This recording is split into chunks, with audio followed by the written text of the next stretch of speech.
Hello there guys. If you're trying to install by yourself a concealed ironing stand, something like this, it could be pretty heavy for one person to lift it and then line it. So, the process could become a little bit challenging. So here are a couple of quick tips. First of all, find the center line, like where the top screws are going to go, and mark that line. So for me, it's approximately 70 inches from the floor. Line it there, and then you can rest the cabinet on something like an existing iron stand or something, and then once you have these, just drill a couple of holes.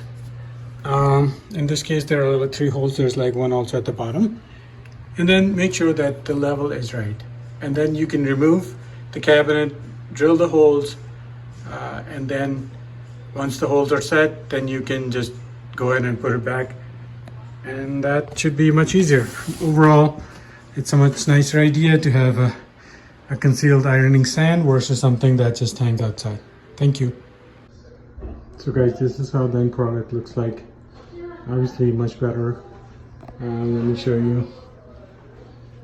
So you open the door, and then there's this concealed ironing stand. So you click like that, and then there's this stand. The good thing about it is that it rests on this leg, and this is your new iron board. One thing, quick tip.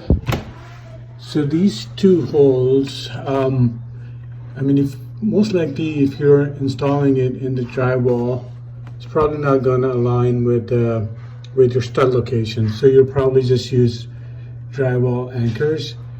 It was a little bit questionable, in terms of the strength, like how much it could hold. So what I did was I used a stud finder. For example, here was the location of the stud. You can measure I think it's 12 inches from the wall, and then I used a drywall screw to just have another screw for strength. So if there was, let's say for your example, if the stud was somewhere here, just use a drywall screw, couple if you want, to give it more strength. Otherwise it looks great. We'll see how it holds up, but for now it looks much better, and I really recommend it. Thanks for watching. All right.